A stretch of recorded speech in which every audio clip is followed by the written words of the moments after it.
ഇയ്യോബിന്റെ പുസ്തകം 42 അധ്യായം 4 വാക്യം. കേൾക്കണമേ, ഞാൻ സംസാരിക്കും, ഞാൻ നിന്നോട് ചോദിക്കും, എന്നെ ഗ്രഹിപ്പിക്കണമേ. മനുഷ്യന് ദൈവം അറിവ് കൊടുത്തിട്ടുണ്ട്, അറിയുവാനുള്ള ബുദ്ധി നൽകിയിട്ടുണ്ട്. എങ്കിലും എത്ര അറിവുണ്ടായാലും അവൻ സർവജ്ഞാനിയാകുന്നില്ല. സവിശേഷ ജ്ഞാനികളായ മനുഷ്യർ ലോകത്തിലുണ്ടെങ്കിലും അറിവിൻ്റെ വിശാല ലോകത്ത് അവർ പോലും ശിശുക്കൾ മാത്രമാണ്. പരിമിതമായ അറിവുള്ള മനുഷ്യൻ പലപ്പോഴും തൻ്റെ ചെറിയ അറിവിൽ നിന്നുകൊണ്ട് ദൈവത്തെ നിഷേധിക്കുന്നു, സംശയിക്കുന്നു, ചോദ്യം ചെയ്യുന്നു. താൻ എത്ര ചെറിയവനാണെന്ന തിരിച്ചറിവില്ലാതെ വലിയവനായ ദൈവത്തെ ചോദ്യം ചെയ്യുന്നവൻ മൂഢനാണെന്നതിന് സംശയമില്ല. എന്നാൽ വിവേകമുള്ളവർ ചെയ്യുന്നത് തങ്ങൾക്ക് അറിവില്ലാത്ത കാര്യങ്ങളെക്കുറിച്ച് ദൈവത്തോട് ആലോചന ചോദിക്കുക എന്നതാണ്.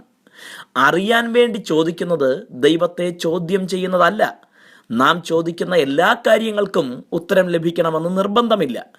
യേശുവിൻ്റെ വരവ് ഏതു ദിവസം ഉണ്ടാകുമെന്ന് ചോദിച്ചാൽ കൃത്യമായ ദിവസം, തീയതി, സമയം ഒരിക്കലും ദൈവം അറിയിക്കുകയില്ല. അതുപോലെ ചില കാര്യങ്ങൾ ഉത്തരം ലഭിച്ചാൽ കൂടെ നമുക്ക് മനസ്സിലാകണമെന്നുമില്ല.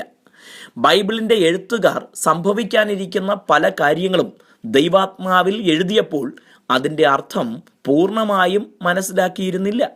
എന്നാൽ അതിൽ അനേക പ്രവചനങ്ങൾ ഇന്ന് നമ്മുടെ മുന്നിൽ നിറവേറുന്നത് കാണുമ്പോൾ നമുക്കത് മനസ്സിലാക്കാൻ കഴിയുന്നു.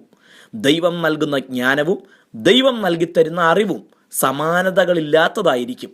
ഇയ്യോബിനെ പോലെ നമുക്കും പ്രാർത്ഥിക്കാം, ദൈവമേ, എന്നെ പഠിപ്പിച്ചു തരയണമേ. ദൈവം നിങ്ങളെ സമൃദ്ധിയായി അനുഗ്രഹിക്കട്ടെ.